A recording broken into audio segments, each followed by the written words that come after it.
Welcome back to another exciting episode of Aaron's Opinion, the podcast for blind people, where we talk about critical issues in the blindness community. I'm Aaron Richmond.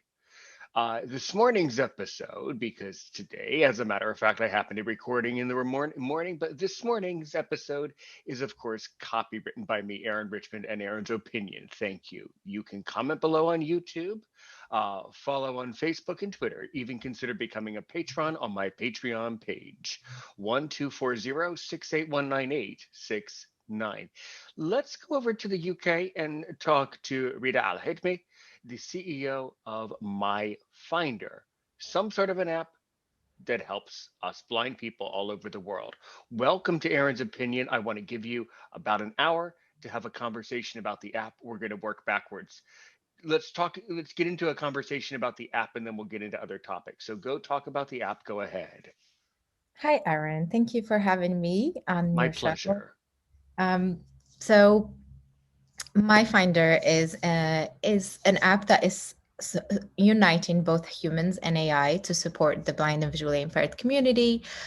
So it has the latest technology in terms of object detection, text detection, scene description.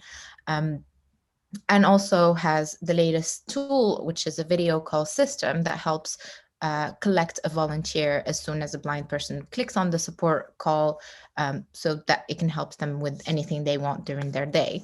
Um, so yeah, it's pretty smart. It's pretty simple to use, very straightforward, like opening a camera. And yeah, and do you want me to talk a bit about how we developed Finder and how we arrived to have I a on the Yes, app? yes, please. So I want you to talk about the development. I want you to talk about the engineering, educate our listeners and me on how it really works. Like get into the details. Okay. So we started this project out of a hackathon at the University of Oxford. That's where I met my co-founder, who is an ex-Googler and an ex-Bloomberg software developer. And yeah, the issue we had was to develop in a weekend's time a tool that can be used to help a form of disability. And since both of us had visually impaired individuals in our family, so it's a topic that's very close to our heart, we decided to go ahead and develop something for the blind community. Um, so the first thing was to try to get an AI to understand what an object is, identifies it, and remembers its location in accordance to where a blind person or user is sitting or standing. Um, so the technical details of it is it's uses lidar, which is an Apple developed thing, so that's why now it's only available on iOS.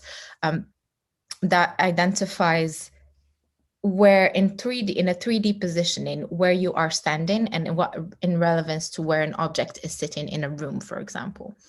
Um, so that's how it started and how it's going. So now My Finder has 80 objects to be detected, and we have just updated it today to 360 objects. And it allows also navigation to it without the help of a human. But in case it's a small AI, still a baby, still learning. That's why we have included the human function that can also help support and get the job done. Yeah. Hmm, really good, really good. By the way, I was born blind. I was born with glaucoma. I have some usable vision today. And what about you? Would you like to share with us, if if you were born blind or if you became blind as an older adult? I am visually impaired, but I did have treatment for it, and my both of my grandparents are became completely blind at the age of 55, and I am prone to become that as well when I grow older. Same as my co-founder, who is visually impaired and will probably become blind in the future. Um, and so, yeah. Okay, right. Now, you said that human that there's some, human interaction in this app where someone can basically call into it and basically call a volunteer to help them. So how does that work? And can you kind of illustrate an example explain an example of how that's been going. Okay. So the app has two interfaces, one for the visually impaired user and one for the volunteer. When you log in as I'm a volunteer, they have this interface says, are you available for calls? From what times are you available for calls? What country are you from? What language do you speak? So that all of that data goes to our algorithm that says when a blind person is requesting for support, it automatically redirects the notification to everyone who is a volunteer. So the first person who picks up gets to answer the call. From the user's interface, it's quite simple. It's on the top right of the screen of the app, and when you click on it, it automatically dials and you get a person on the end of the line that can see your camera. And even if it's dark, the AI finder automatically identifies that it's dark and turns on the flash on your phone, so the other person can still see what is going on. One of the just recent calls that I just took yesterday was someone who needed help with reading the packaging on their bottle, and took less than a second for them to get me to answer the call, and for me to read what was on it, and that was it. That was the call. Right. Okay. So now, how were you able to see the writing on the bottle, though? That would be the question, because you said that you're blind. So then, if a blind person calls in, wouldn't they want like a sighted person to pick up? No, I'm not blind. I'm visually impaired, but I did get my eyes lasered, so I have a good vision now. Um, Okay. and Okay. I'm prone to blindness when I grow older, as my family history. So I can still volunteer and help anybody who is blind. And most of our volunteers are not visually impaired, so it works kind of like Be My Eyes, um, where if anybody who is not visually impaired can volunteer and give their time to the community. Yeah. That's really really excellent. Good. Good. Yeah. It's interesting that you're using the word visually impaired. I say that I'm blind because I am. So a blind person, if you say you're visually impaired, a blind person would just think you're blind just because you said visually impaired. You know. Okay. Well, the technical term, like here in the UK, for example, the NHS has different categorizations, and blinds comes at the top if you have no vision. But if you have low vision, if you have medium visual impairment, so it's different categories. That's why all of the other categories besides blindness is visual impairments. Yeah, yeah, that's always been very strange to me Okay. because I don't know, it's kind of an Americanism. It's kind of an American thing. I have lived in the UK, by the way, for 3 months. Oh, Um, that's cool. but yeah, I was studying abroad at University of East Anglia. But I did notice that in the UK there's a lot of categorization for things, where in America it's more, hot, cold, left, right, black and white, Yeah. up, down. There's less categorization. Either things are or are not. That's how I view blindness. That's my personal opinion, as it says on the channel, Aaron's opinion, right? This is a show about opinions. It's not a show about facts.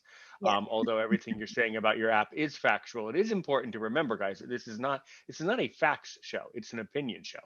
So my opinion of it is that, yeah, if you tell an American blind person that you're visually impaired, the blind person will consider you to be a blind person if you can see, Okay. because of the vocabulary. Yeah, that seems to be an American idea. Anyway, well, great, great. Okay. What was Has your app ever faced a situation that they cannot solve? In other words, has the app ever encountered a blind person who was on a call with one of the volunteers and they were not able to solve the problem, or has a volunteer encountered an unusual situation where they were not able to uh, help the blind person as well as they wanted to? What do you think? Not that I've been heard of, or has someone messaged us on that. Not really. Well, it still could have happened even if you didn't hear about it. They might have not told you. Yeah, exactly. But because our app is so private, so with that meaning that all of the operations of the AI and everything runs locally on the device, we don't collect some of the data that goes for it to go back to the cloud, so we wouldn't know really. But we also clarify on the app description that you help with text, color, identification, navigation, indoor and outdoor. We do limit the ways of what volunteers can help with, and what it can do, So, just to be clear. right. So let's expand on it. So what are the what are the what are the limitations, and when a blind person comes up to the app, kind of comes into it, how do they already know what the limitations are? I think that's critically important to understand that. I mean, in the app description, we do say that this is not a platform for mental support or any type of advice seeking or anything like medical or professional. So we do want to keep it at just, it's for objects, text, color identification, anything that has to do with uh, the vision, but not anything else than that. And because there's so many out there who try to give advice and everything, especially the volunteers, so we're trying to not be as subjective, but more get the job to be done for that person, a task that they wanted to accomplish during the day. I see. Excellent. Now, you say that because it's on the iOS side, because it's on the Apple side, you feel that you are not really able to collect data. Well, I do understand what you mean on one hand. The data that Apple collects is private, and it's private between users and Apple, and this is a blessing and a curse. This has been a problem, and it's been a blessing in either way. Um, but I was under probably the false impression that when you're an app developer, I thought you could still have some analytics for what was happening on your app, right? I Yeah. mean, I mean, the analytics we have is how many people called, how many calls were picked up, how many objects were detected, how many objects were found from the 3D navigation, how many texts were read, and we can see that, but we can't see the details of it. I don't really, know. Yeah. mm, And that has been yeah, one of the major problems we've had with training our AI, because it's still very immature, the algorithm. indeed. We want to know if the community, for example, is looking for a recurring object and it fails to recognize it, then we would train it to become better at identifying it, like a stop sign, for example, or anything that is outside. But we can't really tell that, except if the community themselves come back to us and tell us, here in a comment or something, here I keep searching for this object, or I keep trying to read this text in this package, um, but the app doesn't recognize it. And actually, I've had like about 2 people come back to us and say it doesn't read well text on screens when they're trying to operate their washing machine, or something like that. And Yeah, yeah. that's very helpful for us. Yeah. It is, and just to let you know, home appliances, it's nothing personal about you, but washing machines are notoriously, in my opinion, are notoriously inaccessible in many cases. There's that's already kind of not good. You're asking for trouble if you have questions about a washing machine. That's there's nothing good about that. That's a pretty bad example. Appliances are going to be difficult. But let me just tell you a little bit more about me. My background is in the field of international relations, and when I'm not, publishing videos, when I'm not a content creator, I'm a teacher and I work online. And one of the most important things to me is, of course, student satisfaction, customer satisfaction, right? So what I meant by analytic, I understood your answer, but what I meant was, are you able to see how satisfied the blind people are with the help that they are receiving? Is there a rating system? Yes. So there is a rating system inside the app. Every time the AI works, it asks the blind person to rate from 1 to 5. So we do have that kind of analytics, and every time before we launch an update on the algorithm, we do train it with beta users, which is about 100 people. And at every stage, we get that feedback. And that's why we moved from just that small algorithm that had 80 objects to go into a further one and a further one in the future. It's that feedback that we've been getting. Facebook groups have also been an immense help in getting feedbacks, and a lot of people have been just straight up messaging me saying, here, this is what I faced, and me, from my part, I just collect that and discuss it with my co-founder. Of course, we have to take into consideration the technical difficulties we sometimes face as well in developing these kind of things. We're just a team of 3 at the moment, so sometimes if we want an AI to recognize more than thousands of objects, it costs us a lot of money to do that, to train an AI on the cloud. It also costs a lot of time, so sometimes we would have to leave the algorithm training with a server in like a whole week, and it takes time. It takes a lot of brains around it, and the latest research and academic papers we can find. Sure. Excellent.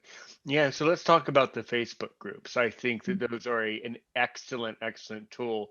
And I have found that people who join Facebook groups tend to be people who genuinely want to help and want to give factual information. So what can you tell me about your Facebook groups that you have for this product? We don't have one specifically for Finder, though. We just created one. It's still very empty. I think like a group of 5 people are on there.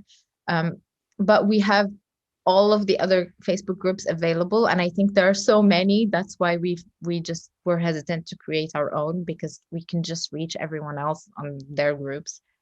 For example, the RNIB, which is the institution for the Royal Institute of the Blind here in the UK, they have groups for every region, and every time I post on it, people are very reactive and just completely are honest and open and just helpful in giving feedback, really. That's good. Yeah, I was thinking, one of the things that I can do if you want is, if you know a particular group on Facebook who would benefit from watching this video, I could post it in there, and then the right people could see this video and learn more about your product. Um, I don't know if you know of any particular groups that would benefit, you you can let me know. But yeah, I have a whole list. I can just send it to you with links and everything. okay. Or that's good. Or maybe the group that has the highest number of people, because that would be the largest reach, All obviously. right. Yeah, or Yeah. something like that, or the most applicable of any of those groups. But yeah, I've Yeah. heard of RNIB. Yes, Mhm. sure. I think the most active groups as well, because even though some of them have a huge number of people in it, not everyone is active. So that contributes as well. Yeah. If you can find a group where the people are known to be very active and responsive. Mhm. Yes. hmm Yes. Okay. Definitely. Well, that is all very interesting. So let's go back to your life a little bit. A lot of my guests, I start out by asking how you became blind, or I start out by talking about their lives and then the product. But in this case, I wanted to get to the product, talk about your life, and then talk about the product at the end a little bit. So, what else can you tell me about your life? I mean, I saw that you're from Morocco. Did Yes. you did you grow up in Fez? Yes, that's where I grew up. I'm actually from uh, a Moroccan family, religion as well, if you want to talk about it. I'm by nature Muslim, and I studied in a French system. Morocco is not very famous for having the best accessibility support or disability support or any accessible environments. So that was a little bit of a challenge where we were growing up. And after that, I went to the US for my first school. I went to California, and then I moved to Georgia. Then I moved to the Netherlands. Then I lived in France, and I lived all over the world. And now I'm in the UK, and I just finished my master's, and going into PhDs, more into technology. I'm studying how facial recognition can help be applied in many different fields, just like payment systems, for example, in supermarkets. And hopefully I'll get my paper published soon, and I can send you that once it's peer reviewed. Yeah, sure, sure. I'd be happy to send out that to publish, especially if you turn that into a post or an article or Yeah. something like that. That can be tweeted, that can be shared on my channels here on Facebook. You never know. I mean, just last night I spoke with a guest who I heard of only because someone else, shared their content on my, with me on Facebook. So thing is, there's a lot. The other thing to always keep in mind is there's a lot of guests and there's a lot of people who might be interested in what you're doing, Mhm. but unless you know who they are, you would never know that they're interested. There's all sorts of silent people that are hiding all around who might be very helpful and might be exactly the right person to see that post or to Yeah. see that article. So you just never know with these types of videos where Mhm. they wash up. Um, but there's a lot of people who will benefit from this technology. So, and that's good. Yeah. And I also speak French. French is my family's language, my second language. I've been to France several times. Never been to Morocco, but I've been to France many times, yes. And England too. I lived there. And all over Europe. But yes. Mm, so, back to I had a question. I had a question about the app. So what could a if someone is watching this video and they are blind, are there any ways that a blind person could help your app, could help you without actually being a user? And what are those ways? Um, I mean, I send out all the time just surveys to see what are the key problems that a blind person is facing on a daily basis that we can use with our technology. And I mean, my team and I, we've been very fast in producing apps and producing just pushing out content just because they're good. They love doing it. They're very passionate about it. We're all very passionate about this. And we do want to put out more free apps out in the App Store. So if a blind person doesn't have an iOS and can't download Finder, um, I can share with you the link for the surveys and questionnaires that we ask, and you can give us your opinion about how we can what kind of product do you think would help you best in your daily life? That's good. That's excellent. And if a sighted person wants to start volunteering, obviously I know it's volunteer, meaning they aren't being paid money, but it's still a good activity to do. Mhm. What are some, apart from knowing that you're doing the right thing, what are some like benefits of volunteering? Are there some secret perks, I guess? I mean, it's just making your life a little bit happier, meaningful. It's a boost of what you can do and what you can reach, especially now I mean, the UK is still in lockdown. I don't know about US, but we're stuck at home. There's all day we're staring at our phones, and here is an opportunity of what you can do something to impact somebody's life and help them in their life while just sitting on your couch and being on your phone. And it doesn't take much time or energy, but it's of a great satisfaction. And I think people who volunteered with many charities before lockdown and COVID happened know about that feeling and appreciate that feeling. And it gives just sense to and meaning to their lives. And yeah. So when people volunteer, like, do they usually do it for like 1 hour a day? What is your sense on how many hours people commit to volunteering each day? Mm, the majority, the average of what we have is 2 hours, and but it's really not used because we don't receive a lot of calls, or we don't the calls are not very lengthy. it takes less than a minute for someone to just identify something and go from it. So for the blind community, please call more, because people are there with their time and they're not using their time. Please use their time.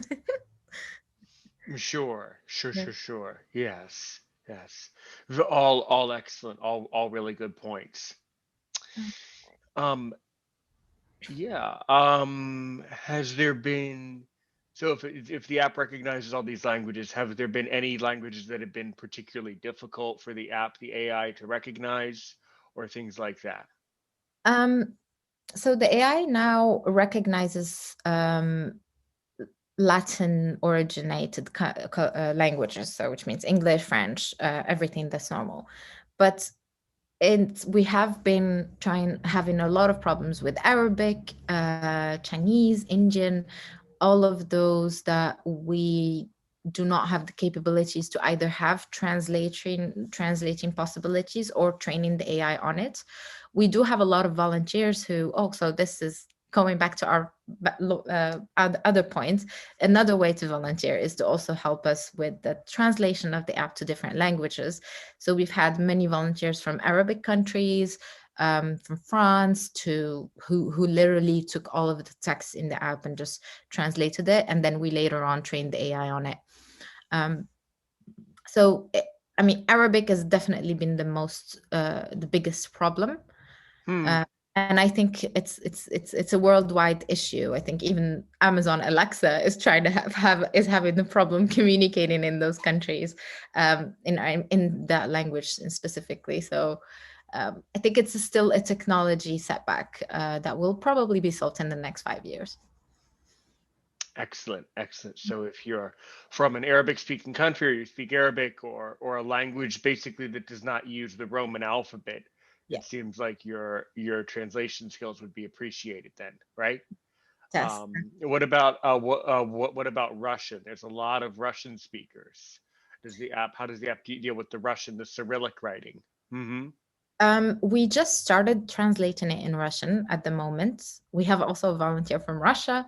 She's been quite really helpful, and we haven't tested that yet in on how well it operates. But we're definitely doing that this month, so we'll probably have some results by the end of next month to be able to say how well it operates. Hmm. Hmm. Oh, I remembered my question now. Why is the app free? Is that it's free. Um, well, okay. Okay. Let me go back and let me just say the reason I would ask it is because a lot of other apps, maybe around the marketplace for blind people, that provide this quite a very advanced service when you think about it. Many of those apps, do cost money because the developers feel that they need the funding to be able to do the research and to be able to really, write the software and really really produce the app at a very high level. So I'm kind of surprised that it's free. But what is your opinion about that? What's your philosophy? Yeah. So I'm just gonna go back a little bit to Sure. about maybe the history of how we started. But when we went into that competition at the University of Oxford, we won, and then after that, we went to another competition with Microsoft, which called Imagine Cup. That was in 2019, and we we won first place and then third place worldwide out of 30,000 other startups or other apps. And Wow. we won money. So we raised just from these school Microsoft competitions about £20,000. And Microsoft also gave us a lot of free cloud service, which if we weren't in those competitions, we would have to pay tons of money for training and to have the app on cloud. But since we got it for free, we were like, it doesn't really make sense for us to charge when we have no cost. Our only cost is our time, but we also love doing this, and so it doesn't make sense for us to charge at the moment because we don't really need it and have costs for it. Most of our money is made out of us competing in competitions worldwide or with different companies, and that's how we get our money. In the future, we are looking to target corporate social responsibility budgets or government funding for further research, but not really charging the user at the moment. We're also looking at, we also actually developed an in-house IoT system. So which is called Eve. We have a prototype now, and we're testing it in a couple of homes.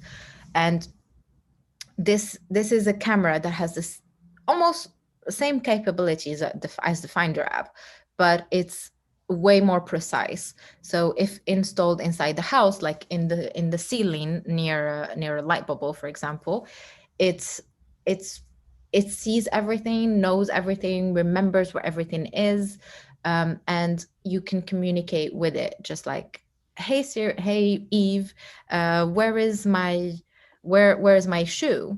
And then it would say, oh, it's here at this side, and it would redirect you to it with, if you are blind, you would hear it. If you are also deaf, you would need your phone in your hand so you could have haptic feedback, and then it would redirect you to that.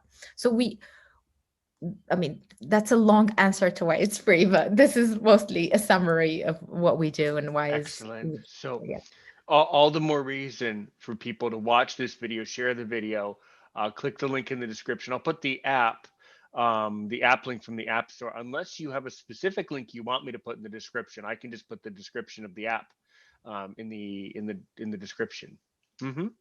Yeah, just the app. And we also have a crowdfunding place. If you also really like it and would like to donate, we're very open to that as well. So as the more we grow and the more users we will have in the future, the more, of course, the cost of human resources will grow. And that's where we'll go more into products and other things to charge. But for now, I think we're trying our best to just keep it free. Excellent. Yep. Sounds good to me. That you've done really, really well as a guest today. Really glad to have you here.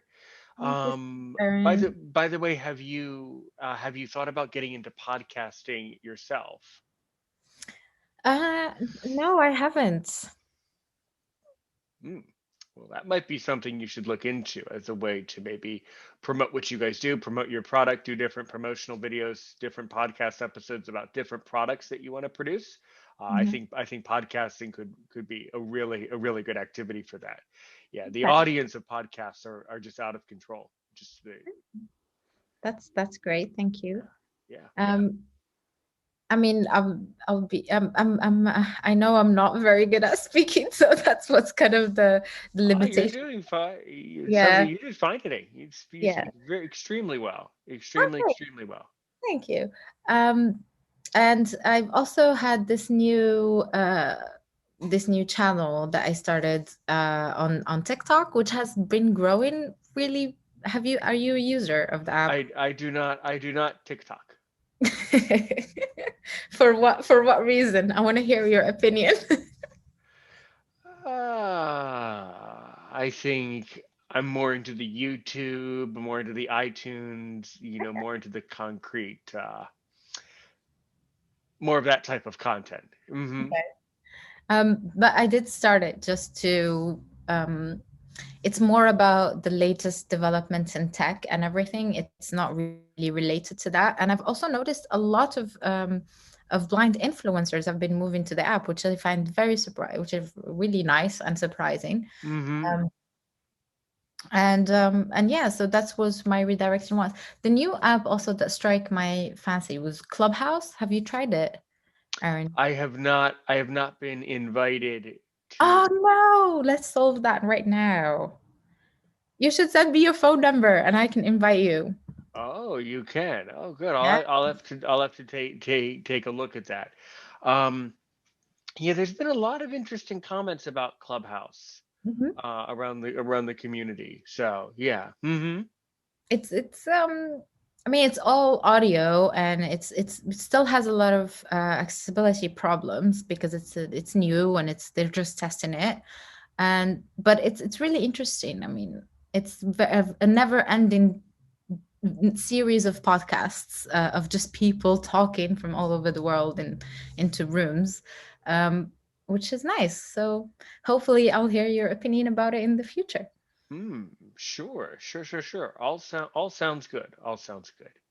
So if you can ask me only one question to really make me sweat, to really see if I'm worth my salt, what question do you want to ask? Well, what about? I have so many questions. Well, please ask some of your please ask your questions. Sure. um, so I wanted to know actually what hmm you teach, because English as a second language. oh, okay. And how long have you been teaching? 5.5 years. Okay. And what did you do before? I was graduating from university. Okay. Do you live alone or do you live with family? Yeah, I live with my parents and my brother. Okay. And so you have a support system, right? So Right. if you need help, you can ask someone, right? Right. Okay. And how do you feel that the role of AI would help the the accessibility and the blind community? Do you think AI can help people who need it most, or no? Of course, it's going to help, provided that we use it appropriately. I think that one of the greatest challenges, or one of the greatest issues for blind people, is, of course, getting around in public transportation settings, from airports to train stations to that type of environment. So,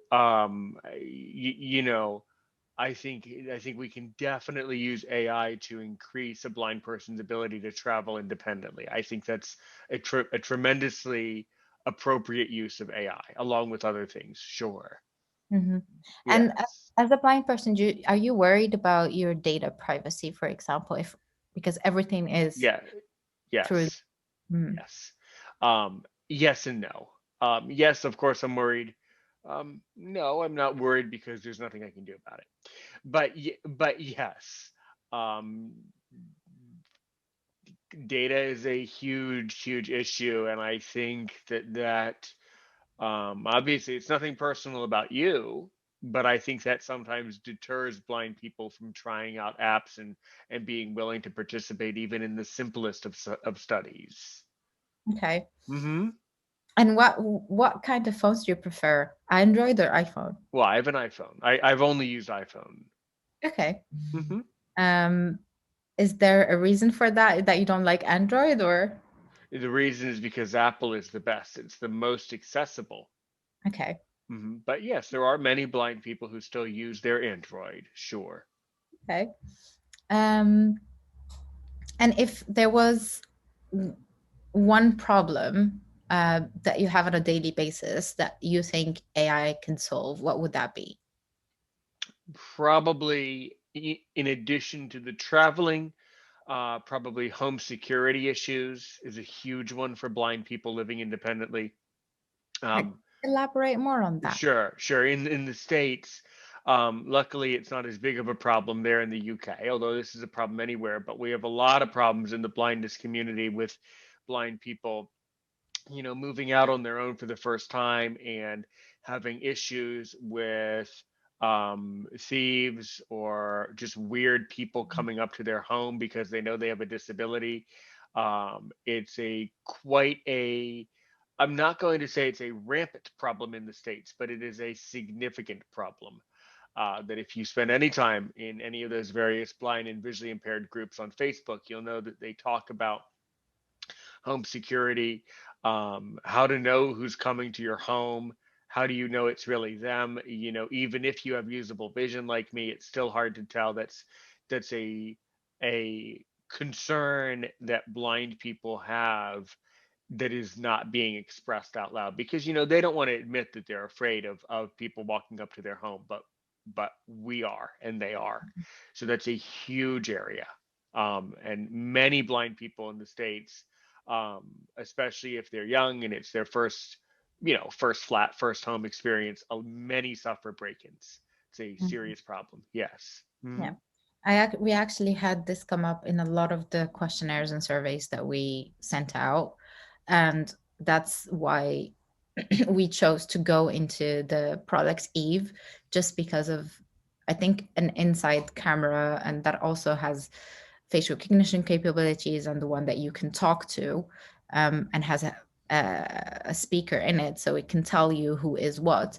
Um, is something that's where we're looking to go into in the future, just because of the many responses that we've gotten about this problem, especially mostly for people who just live alone or moved away from home. That's the only recurring red. Yeah, yeah, and usually it's a problem. It's only a problem until it happens, and then you fix the problem. So usually it's an incident. It only happens once, and then you correct the problem. You correct the situation. But it doesn't. Please do not think that as all people from overseas think. Oh, America's dangerous. Everybody's breaking into people's houses. No, no. But it does not happen every single time. But it is a fairly significant concern, meaning it happens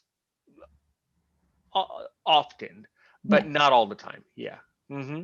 And it's also, I noticed that it increases the level of anxiety, and the for someone who recently just lost vision, for example, Hmm. they express it more, because they're just more anxious that they cannot see who is coming in, or how, even if an incident did not happen, it's just that level of anxiety that comes up. Right. Right. Yeah. Exactly. Definitely. Yes. That's Okay. yeah, I find that too, that a lot of people, in the community, would have various anxiety issues, and things like that. That is a huge problem. Hmm. Mm. Yeah. Okay. Hmm. I think that was all my questions. Let me if any come back, I will definitely ask again. Well, so good. So good. Well, I tremendously appreciate you taking the time out of your day all the way from the other side of the pond to come and talk to us today. This is a great episode. So, if someone wants to get in touch with you personally, how would they go about doing that? Facebook works just fine. LinkedIn, any actual channel, when you type my name, it will come up, or any group where you would find me. Please don't hesitate to reach out. I'm not in any way. I'm very open to hearing what people have to say, or if someone has something to share, I'm very open about that. So Um, my email as well is with you, Aaron. So don't hesitate to put it in the description so people can email if they want as well. Oh, okay. Yeah, I can put the email address in the chat. Sure. Perfect. The comments. Sure. Yeah, definitely. Well, okay. Um, and thank you so much. I wish you the very best of health and the very best of luck with your app, My Finder. Click the link in the description for more information. Know that you are always welcome on this podcast. Anytime you want to come by and have a conversation, you're welcome. And I'm sure that this video will certainly help your app a lot. These videos and posts are oftentimes shared very mysteriously, and next thing you know, you have a lot more users and a lot more interest in what you do. So, Thank you so much, Aaron, for the opportunity to be on your show. And I will definitely not hesitate to contact you again for more um, podcasting and more talking, chatting like this. It's very refreshing actually to do it sometimes. It's oh, nice. you should refresh yourself more often on more podcasts then. Yeah.